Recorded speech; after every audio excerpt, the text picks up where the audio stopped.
Bienvenue dans cette vidéo d'initiation au français, module de conjugaison. Alors aujourd'hui nous allons voir l'usage du futur proche et du futur simple. Sans trop tarder, passons dans le vif du sujet. L'objectif de ce cours est de vous permettre de connaître l'usage et la formation du futur proche, de connaître l'usage et la formation du futur simple, et nous allons couronner cette vidéo par une séance d'exercice qui se trouvera au bas de la vidéo. Alors, qu'est-ce que vous savez sur le futur? Le futur, nous avons deux types de futur. Nous avons le futur proche et le futur simple. Alors, il faut dire que l'utilisation de ces deux futurs varie en fonction des situations. Alors, qu'est-ce que vous savez maintenant sur l'avenir? L'avenir se définit en fonction du présent. Vous devez comprendre que nous avons l'avenir immédiat, nous avons l'avenir proche, et enfin, nous avons ce qu'on appelle l'avenir lointain. Alors, il faut comprendre qu'en fonction de chaque type d'avenir, nous allons utiliser l'un des futurs déjà vus, soit le futur proche ou soit le futur simple. Bien, l'avenir immédiat. L'avenir immédiat est utilisé généralement pour des actions qui sont très proches du présent. Des actions qu'on va réaliser dans quelques heures, dans quelques minutes, dans quelques secondes, je sais pas, dans quelques temps, dans quelques... C'est-à-dire que la réalisation de cette action-là et le présent n'est pas vraiment éloigné.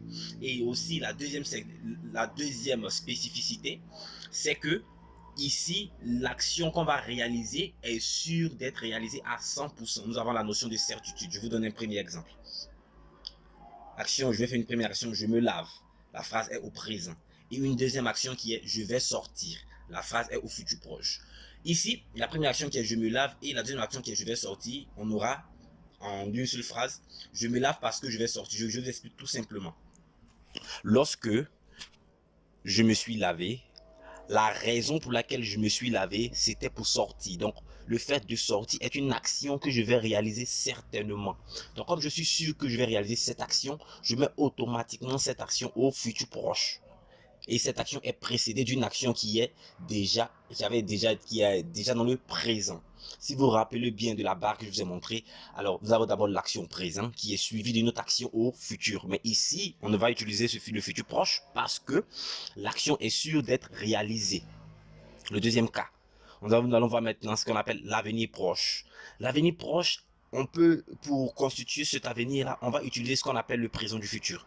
Le présent du futur, c'est tout simplement un verbe quelconque conjugué au présent. Mais la seule différence ici, c'est que on utilise ce temps-là pour des actions habituelles, pour les actions qu'on a l'habitude de faire, comme la routine, par exemple se laver, se brosser, manger, dormir. Ce sont des actions, partir à l'école, aller au travail. Ce sont des actions qu'on a l'habitude de faire. Je vous explique de la pratique. Alors, mais ces actions-là sont généralement suivies d'un marqueur de temps, sont forcément suivies d'un marqueur de temps. Parce que le marqueur de temps va vous permettre de faire la différence entre une phrase au présent et une phrase qui est au présent du futur. Voici l'exemple que ça donne. La première action, je sors. La phrase est au présent. Cette phrase doit être accompagnée par un marqueur de temps qui est demain, dimanche, la semaine prochaine. C'est un marqueur de temps. Le marqueur de temps. Alors, ici, la phrase sera je sors demain. Ou demain je sors. Alors, le marqueur de temps est important parce que le marqueur de temps vous permet de savoir à quel moment est-ce que l'action a été réalisée ou pas. Lorsque je vous dis demain je sors et que demain arrive que je ne sors pas, automatiquement vous savez que l'action n'a pas été réalisée. C'est tout. On passe maintenant à ce qu'on appelle l'avenir proche, encore la deuxième partie.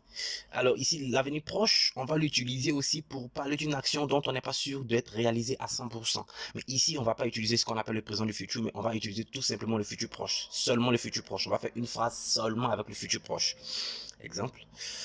Toujours accompagné de marqueur de temps. L'exemple c'est je vais sortir. La phrase est automatiquement au futur proche, qui est accompagné d'un marqueur de temps. Et on aura je vais sortir demain. Alors, à l'opposé de la phrase où nous avons dit, on avait utilisé un verbe au présent plus un marqueur de temps, là-bas, nous étions sûrs que l'action allait être réalisée à 100%. Mais lorsqu'une personne veut faire une phrase avec un futur proche plus un marqueur de temps, cela veut dire qu'on a un certain doute. Nous avons 50% de certitude et 50% de doute. Bien.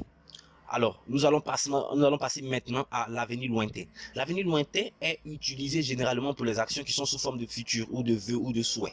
Généralement, lorsque nous sommes enfants, nous rêvons de l'avenir, du métier que nous voulons effectuer, des projets que nous allons avoir. Ce sont des choses, ce sont des actions qui sont mises au futur simple. Pourquoi elles sont mises au futur simple? Parce que ce sont des vœux. Nous n'avons pas de probabilité de réalisation. Ou on va dire encore que le taux de réalisation est vraiment très bas. Exemple, je sortirai, c'est le futur simple, plus un marqueur de temps, on aura, je voyagerai dans un mois, par exemple. Alors, je voyagerai dans un mois. Alors, lorsqu'une personne vous fait cette phrase-là, vous n'êtes pas sûr que cette personne-là va voyager ou pas. Ça veut dire à n'importe quel moment, la personne a émis l'idée comme étant un vœu, comme étant un projet, comme étant un souhait. Mais nous avons la possibilité de décalage, nous avons la possibilité de ne pas réaliser cet objectif-là, ce qu'il a voulu faire. C'est comme si lorsque vous dites lorsque je serai grand, je serai par exemple professeur, ou je serai infirmier, je serai docteur, je serai pilote, je serai. Alors ce sont des vœux ou des souhaits que vous voulez réaliser. Alors d'ici que vous grandissiez, on aura des choses qui peuvent vous empêcher peut-être de réaliser votre vœu. Alors ici encore, la place du marqueur de temps n'est pas vraiment important. Que le marqueur de temps soit avant la phrase ou avant le verbe ou après le verbe, c'est pas important. Mais toutefois que le marqueur de temps se trouve avant le sujet, le marqueur de temps est toujours accompagné d'une virgule. Comme vous le constatez, dans un mois, virgule, je voyagerai. Nous allons passer maintenant à la formation du futur proche et du futur simple. Donc nous allons parler premièrement du futur proche, deuxièmement du futur simple et enfin le présent. La formation du futur proche. Le futur proche. Pour former le futur proche, on va utiliser ce qu'on appelle le verbe aller au présent, plus un verbe à l'infinitif.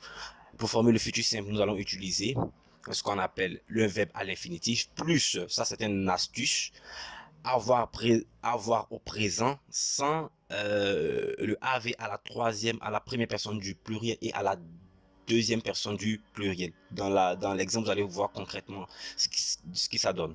Alors, donc, pour le futur proche, on va conjuguer le verbe aller au présent. Je vais, tu vas, il va, nous allons, vous allez, ils ou elles vont. Ça, c'est la première partie, accompagné du verbe à l'infinitif. Alors, lorsque nous allons, je vais plus manger, tu vas plus manger, elle va plus manger. Alors, c'est la sommation du verbe aller au présent plus le verbe à l'infinitif qui nous donne le futur proche. Ensuite, le futur simple. Le futur simple, on va utiliser le verbe à l'infinitif. Dans notre cas, nous avons pris manger. Donc, nous allons recopier manger à l'infinitif. Et maintenant, nous allons faire la conjugaison du verbe avoir. Vous suivez très bien. Au présent, lorsqu'on veut conjuguer le verbe avoir à la première personne, on dit j'ai. Donc, on a est. Ensuite, on a a, comme tu as. Ensuite, on a il a simplement. Alors, ensuite, nous avons, ensuite vous avez et ensuite ils ont. Alors comme nous avons déjà dit, vous allez remarquer que le avait a été barré. Voilà ce que ça donne au futur simple réellement. Nous avons je mange, on a mangé d'abord et on ajoute le AI. Tu mangeras, on a le manger toujours à l'infinitif plus le AS.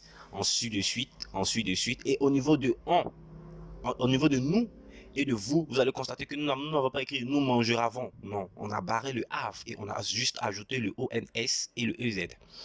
Et enfin, ils mangeront. Alors, je vous remercie d'avoir suivi cette vidéo. Je vous vraiment remercie d'avoir suivi cette vidéo. Et je vous dis à la prochaine pour le prochain cours qui va parler de l'usage simultané du futur proche et du futur simple dans une même phrase. Ce que nous avons vu là, nous avons juste seulement vu l'utilisation et la formation du futur proche. Mais là maintenant, dans le cours suivant, nous allons parler de comment est-ce qu'on peut utiliser ces deux temps ensemble dans une même phrase. N'oubliez pas de vous abonner, n'oubliez pas de télécharger les exercices qui se trouvent au bas de la vidéo et aussi de liker. Merci.